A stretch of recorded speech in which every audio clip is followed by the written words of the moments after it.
إن الحمد لله نحمده ونستعينه ونستغفره ونعوذ بالله من شرور أنفسنا ومن سيئات أعمالنا من يهده الله فلا مضل له ومن يضلل فلا هادي له وأشهد أن لا إله إلا الله وحده لا شريك له وأشهد أن محمدا عبده ورسوله يا أيها الذين آمنوا اتقوا الله حق تقاته ولا تموتن إلا وأنتم مسلمون يا أيها الناس اتقوا ربكم الذي خلقكم من نفس واحدة وخلق منها زوجها وبث منهما رجالا كثيرا ونساء واتقوا الله الذي تساءلون به والأرحام إن الله كان عليكم رقيبا يا أيها الذين آمنوا اتقوا الله وقولوا قولا سديدا يصلح لكم أعمالكم ويغفر لكم ذنوبكم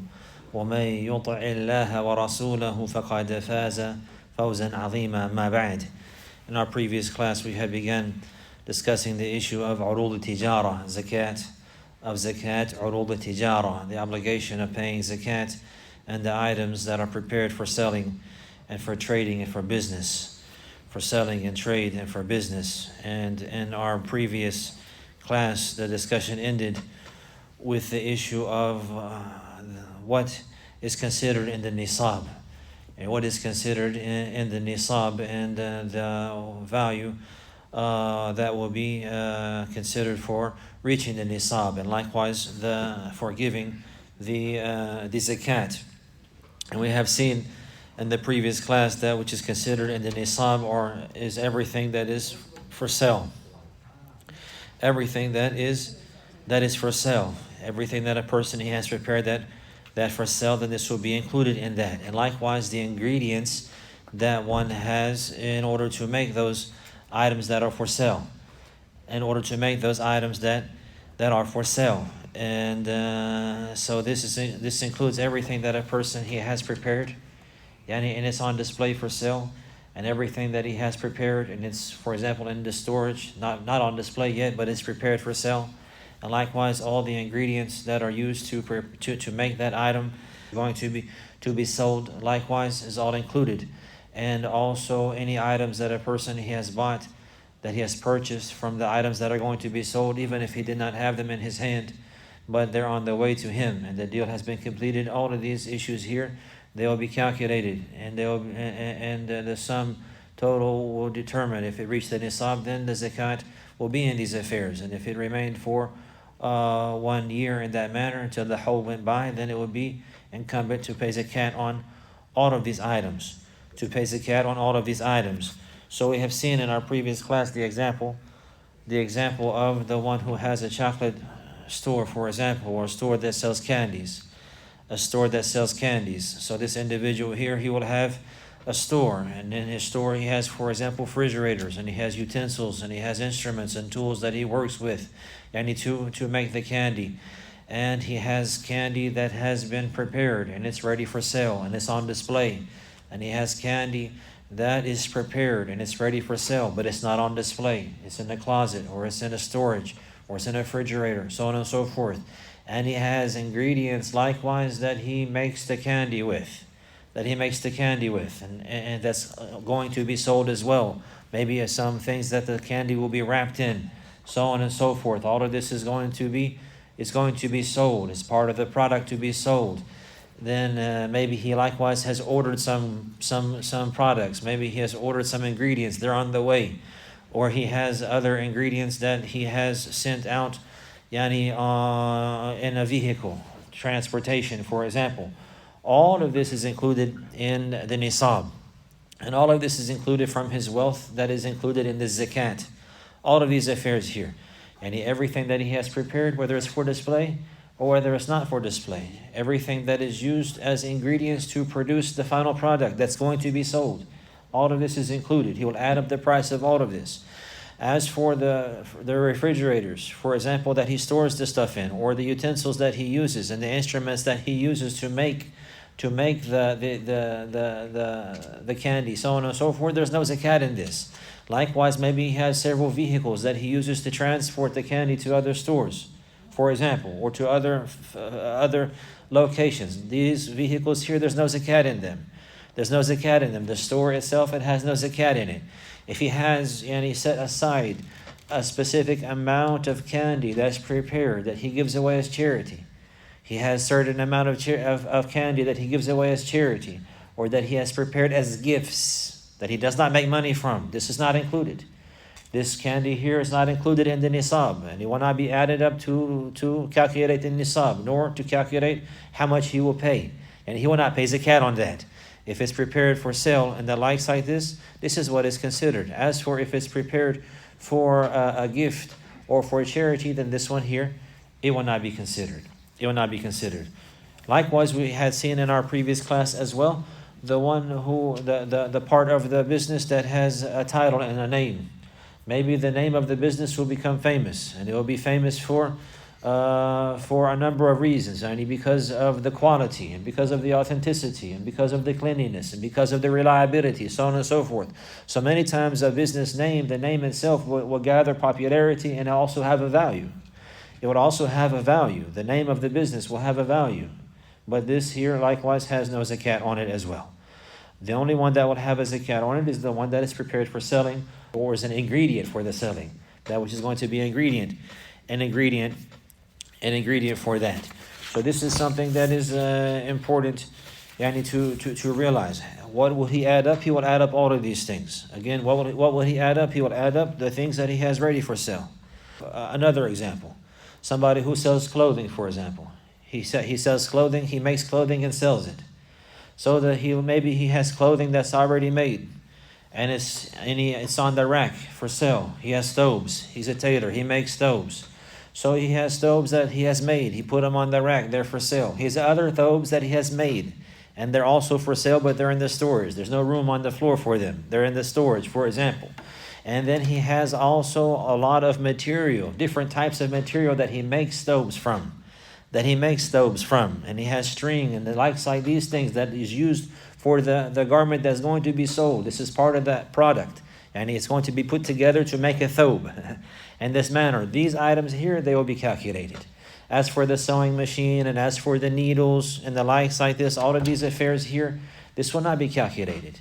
We understand this? He has, when it's time to pay his zakat, he will add up all of these thobes here that are prepared on the floor, all of these thobes here that are in the storage that are prepared likewise, all of the thobes or the materials that he has to make the thobes, the ingredients for making the thobes, these materials, that will be added up. Likewise, if he ordered a stack, if he ordered a shipment of material that's on the way to him, but he didn't get it yet, and he has paid for that, it's on the way to him, that likewise will be added up as well. That will be added up as well. All of this is considered in the nisab. We understand this point? Alhamdulillah. After this, the people of knowledge, they mentioned the issue of how to pay the zakat. What is it on? It's on the value of the items. They say zakatu tijara fil qima. Zakatu tijara fil qima. Fi qimat al-urud. That the zakat of these items that are prepared for sale in business and trade, it will be in the value of those items. It will be according to the value of those items. Al-Baghawi, he mentioned, rahimahullah, ذهب عامة أهل العلم إلى أن التجارة تجب الزكاة في قيمتها. تجب الزكاة في قيمتها. Al-Baghawi, he mentioned, rahimahullah, that the majority of the people of knowledge with regards to the zakat in business and trade, they are of the position that the zakat is obligatory in its value, and the value of those items. So here we say, when will that become obligatory? Whenever the value of that reaches the nisab. He has money that he's doing business with, or he has items that are for sale, whether it's the money or whether it's the items, and the value of that reaches the nisab. The nisab of what? The dhahab or the fiddah. So here again, what is correct and Allah knows best, to look at that which is most beneficial for the poor people. And this is a principle with regards to zakat. النظر إلى حظ الفقراء أو إلى حظ أهل الزكاة. That we look and we consider the best interest and that which is most beneficial for the people of zakat, for the people of poverty, specifically, and likewise to the people of zakat in general. So one will look to that which is in their best interest. So here he will calculate the nisab according to which one is lower, from the nisab of the gold and the silver. From the nisab of the gold and the silver. And he will go from there. So if he reaches the nisab in his items that he's selling or in the wealth that he's doing business with, now the hawl begins. Now the hawl begins. So when would he pay it? Whenever the hawl comes to an end. Whenever the hawl, if he reaches the nisab and then he has that nisab for one hawl, at the end of that hawl, this is the time to pay the zakat on the urud. This is what we're talking about now. When would he pay? On the items that he has for sale. Whenever he has them in his possession for one hawl. Whenever that hawl comes, now this is the time to pay. How does he pay? How does he pay? How does he pay? Does he add up the value of the items whenever he purchased them a year later, or add up the value of the items of their value today, or if he sold them today? Which price? Of the price of today. The price if he sold them today. The price if he sold them today. Not the price if he purchased many, for example, at his price. No, the price that he would get if he sold them today. So if the hawl comes and is completed, on that day, either he, if he's reliable and he has knowledge, or somebody who has knowledge of the value of these items, he will ask him, what is the value of these items today? If I were to sell all of these items today, then how much would I have? How much would I get? How much would I get in return? I think is the value of them today, not to sell them. If you want to purchase them today, because you might not sell them for the price you want. No. How much are they worth today on the market? This is the price. This is the price for the zakat on the market. If you're going to sell them today, for example, if I have to pay zakat today, I have things for sale. I have to pay zakat today. So I look at all of these things and I add, how much is this one? If I sold this one today, it would be sold in the market for $200. This one will be sold in the market for $500. This one will be sold in the market for $5,000. Like this. If you sold it today, how much money would go in your pocket? If you buy them today. No, if you sold them today. La. If you sold them today. It's في قيمتها. زكاة العروض في قيمتها. في قيمتها عند بيعها لا عند شرائها عند بيعها. What is the value of them? Because what you're intended from these things is to get money. Not to get the money you paid for, but the money you're hoping for, that you're going to sell them for. So the price of the zakat is in the value of the wealth that you're going to make from them. For example, if you sold it today, how much you're going to have to pay zakat? If you paid $100 for an item and you sold it for $200, how much zakat do you have to pay? The $100 or $200? The $200. So it's the same issue. So the zakat is the qima is going to be يعني بسعر البيع لا بسعر الشراء. بسعر البيع لا بسعر الشراء. So this is the qima that you add up. So again, how would it be that the person, when it's time for him to add up his things, whenever the hawl comes, he will look at the items that he has and he will ask, how much are they worth today if I sold them today? If I sold them today, how much money will I get? If I sold them today, how much money will I get? The average price in the market. Not high price, not cheap price, the average price in the market. If you sold it to somebody today, if you're selling, for example, phones, how much will somebody normally come and buy this phone if they bought it today? That's the price you add up in your zakat. Like this. How much was going to get in your hand and go into your pocket. So this is the issue now. Whenever the hawl comes, that's the time to add it up. And that's the time to pay. What do you add up? According to the value of the item, if you sold it that day. This is what you add up. And then from here, you give the rubu ushur. We talk about that inshallah. Now we have the issue of an individual and his business. Will you do the qima, the value of the items according to sir al-jumla or tajzi'ah? Do you add it up according to a wholesale price or to individual price? That was my question. Just wait, they're all inshallah. I have a line of issues here. They all say question, answer, question, answer. سؤال مسألة إن شاء الله. مسألة يعني ما يسأل عنه. كل مسألة هي ما يسأل عنها. نعم. طيب. So okay, now will a person, whenever he adds them up, would he add them up according to a wholesale price? If he sold all those items today wholesale, how much would he get? Or would it be according to individual price? If he sold each one of them individually, how would he get? It's known, for example, somebody, he sells, for example, perfume. Some people, they sell perfume wholesale price. Wholesale price. And the price is much, much cheaper. Much more for much less. Much more for much less. But in order to reach there, you have to pay a good amount. For it to be a wholesale. For it to be a wholesale. And then other times he will sell, they will sell not wholesale. They'll sell individual. So they'll sell a little bit, but for a lot more. So if you sell a wholesale, you sell a whole lot for a lot less, but maybe you sell more. If you sell a little, if you sell individually, maybe if you get a lot more, like this. So the prices will be different according to how you sell them. So the people of knowledge, they mention here, how do you decide this? If he sells wholesale, then he adds up the price according to wholesale. If he sells individually, he adds up the price according to individually. If he sells both of them, then he will look to that which is the majority of his business. He will look to that which is the majority of his business. If the majority of his business comes from wholesale, he will do it according to wholesale price. If the majority of his business and his wealth is coming from individual price, and he only does wholesale a little bit or not as much, then he will do it according to the individual price. Do you understand that? We're all talking about now, again, considering the nisab and calculating the qimah and the amount of that. The nisab, to reach the nisab, and then also after that, the amount that you're going to take from. So all of these things are going to be added. This is how it's calculated, and this is how it is calculated. So again, when does the hawl begin? When does the hawl begin? Whenever he reaches the nisab. So if he started his business with money with a value that reaches the nisab, it starts as soon as he has the money. Or if he purchased items and then it's lesser than the nisab, there's no hold on that. The hold does not begin. He's doing business. He has items for sale. He has money he's working with, for example, or items that he's working with, but it's lesser than the nisab.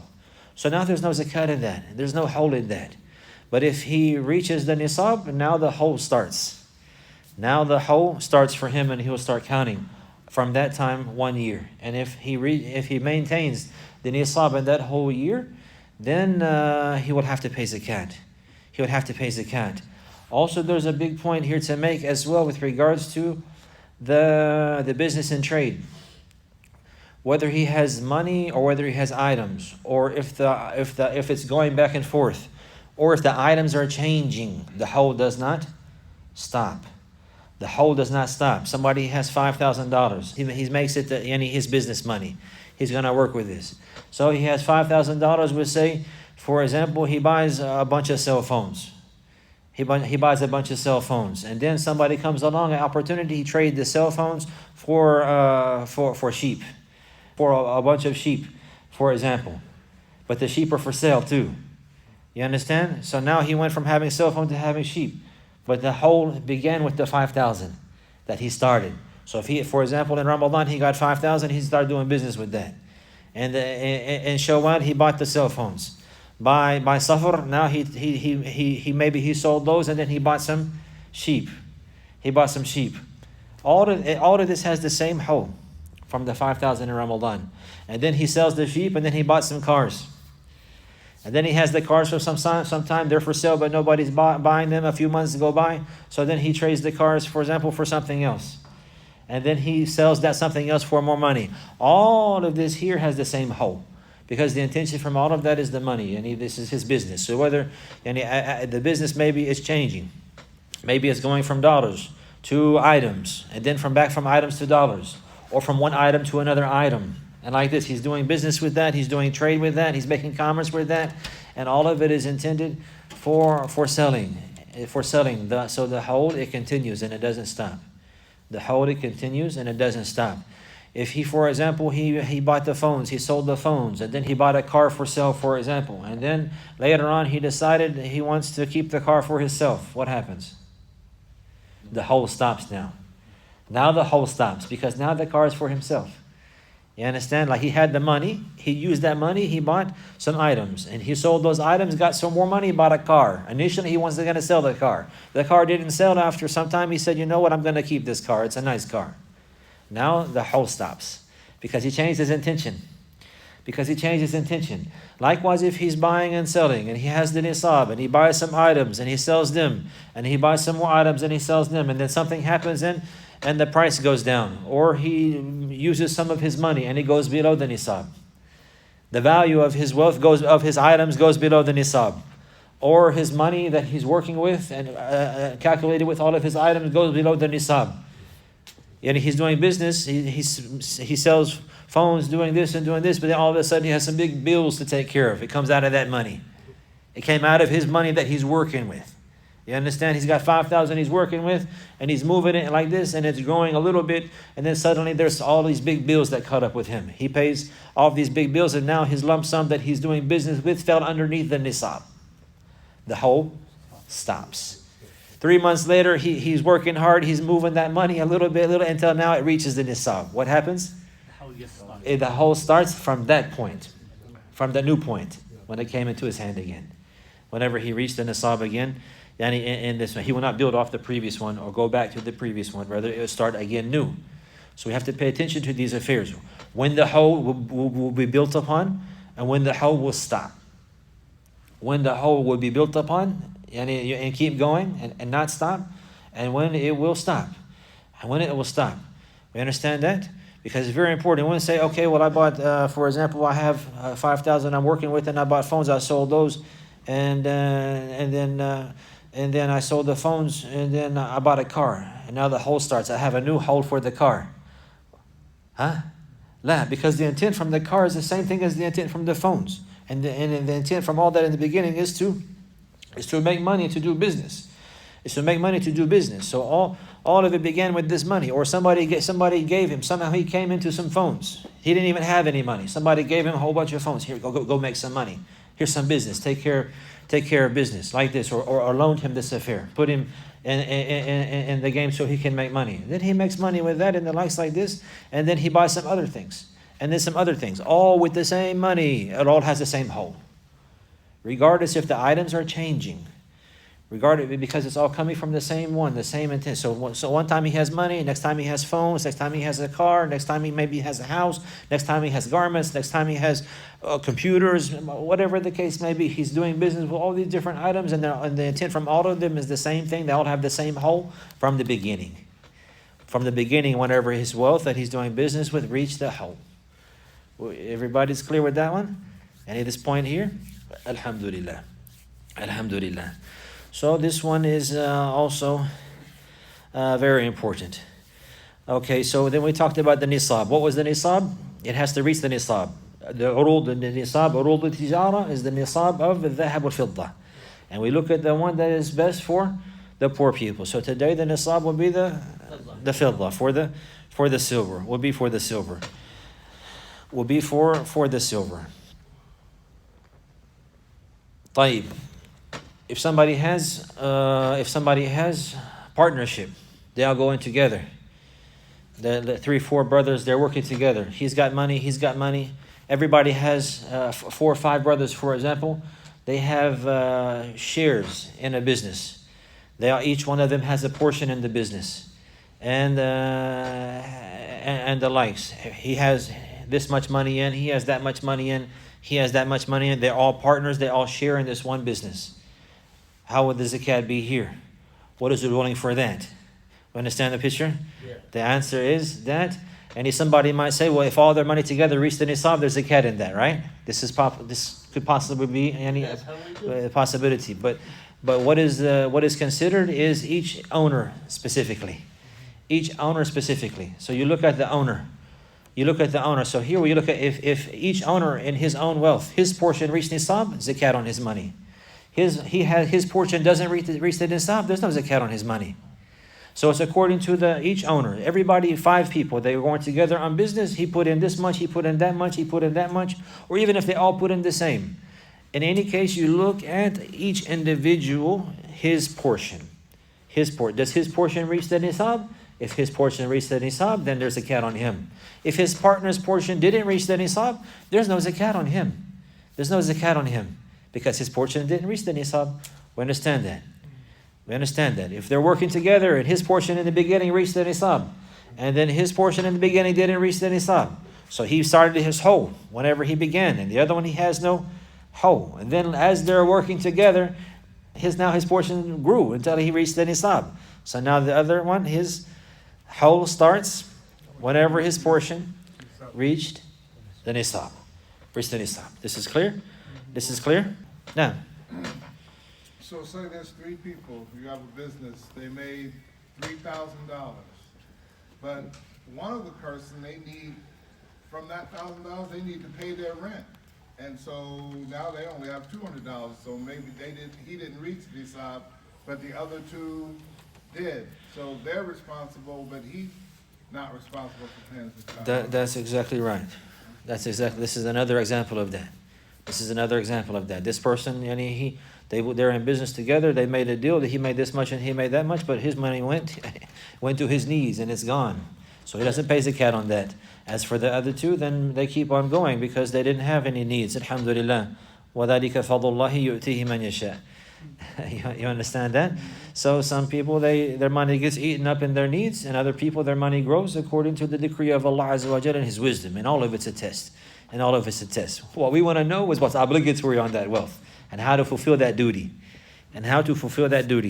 So again, if the wealth is that's prepared for tijara, that's prepared for selling and the likes like this, and there's partnership between a number of people, each one will look with regards to the nisab according to his own wealth. And then it will be incumbent upon him according to his share. So for example, there's 5 people. All of them, they share in a portion in the business. Each portion by itself doesn't reach the nisab. Altogether it reaches the nisab. Is there zakat on them? No. Huh? No. We understand that. All their money together reaches the nisab. But if you separate it individually, their money doesn't reach the nisab. Then there's no zakat on their wealth. If all of their money reaches the nisab, any individually, then there's zakat on each one of those money. The whole begins on each one of their money. You understand that? If the whole goes over all of their money, while none of their money went below the nisab, then they are going to have to pay zakat. If one of them, his whole cut off because he had to pay bills and needs and the likes like this, and the others they didn't, then they'll all have to pay zakat on that same time that they started together, if that's whenever the whole began. But he will not. Because his whole stopped because he spent his money in his needs. And it went below the nisab. So this is very important. Again, barakallahu fikum, az-zakat ruknun min arkan al-Islam. It's a pillar from the pillars of al-Islam. So the obligation of learning this is even greater. Because of the fact of the high level and status of this affair. And it's the perfection and the completion of the deen. It's the right of Allah Azza wa Jalla and the right of the people of zakat. The poor people and the needy especially.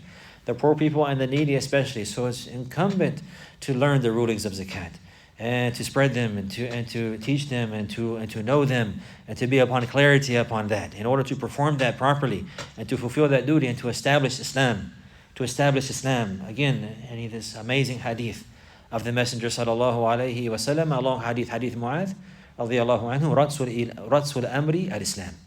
Ra'su al-Amri al-Islam. The head of the affair is Islam, the most important affair. Islam is shahadatan, as-salat, as-zakat, as-sawm, Ramadan. Ratsul Amr, establishing this. La ilaha illallah, Muhammadur Rasulullah, in your heart, in your manners, in your worship, in your money, in your wealth, in your business, in your transaction. Ratsul Amr al-Islam, in your children, in your wife, in your family. Like this, when you come and when you go. Ratsul Amri al-Islam.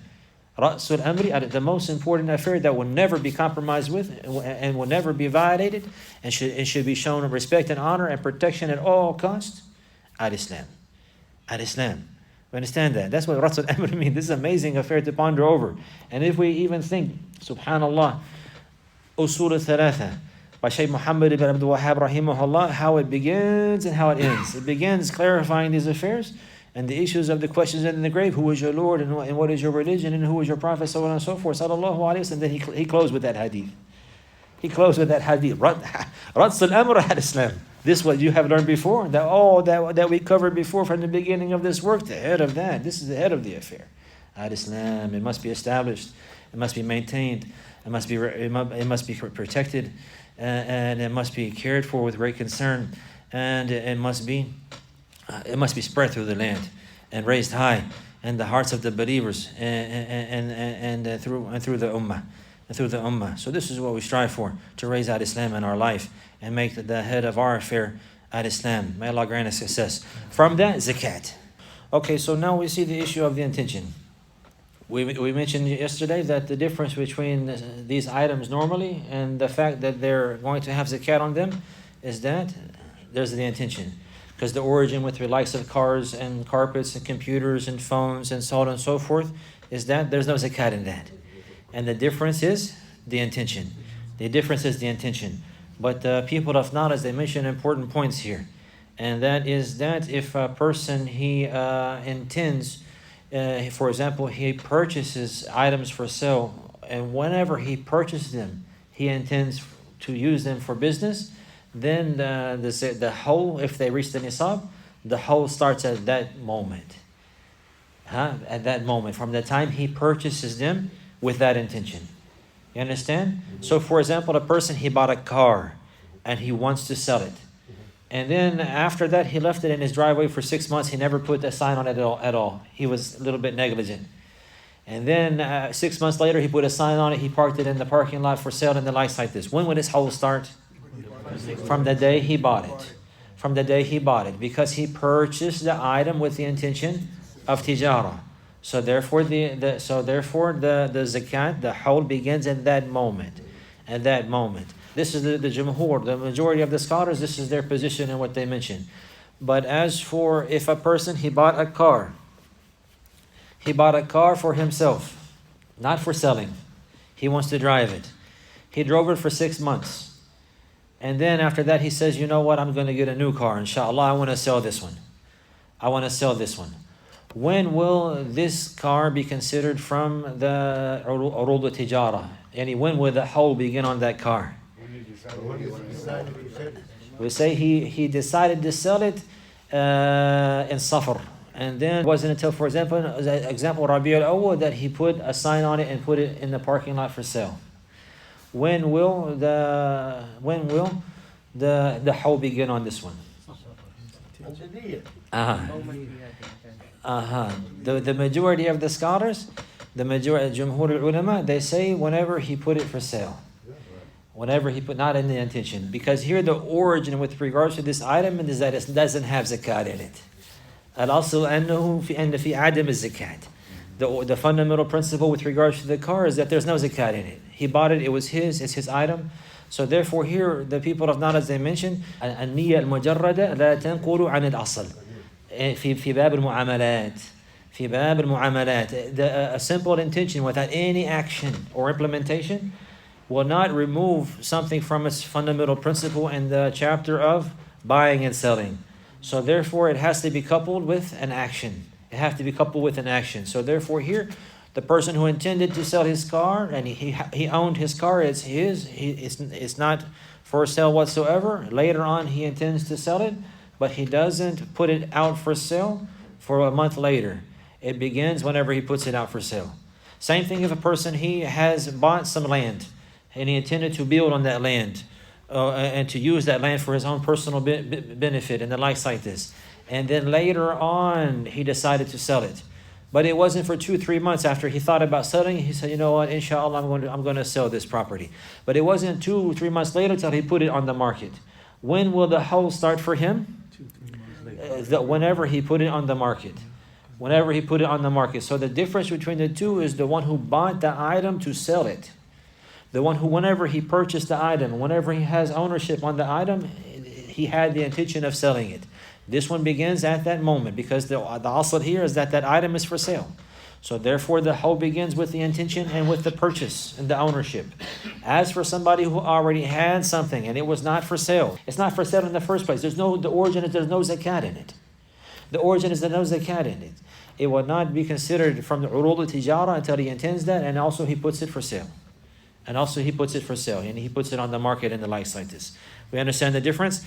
We understand the difference between the two. So we have one, the one who he purchases something with the intent to sell it. The hawl begins on that day.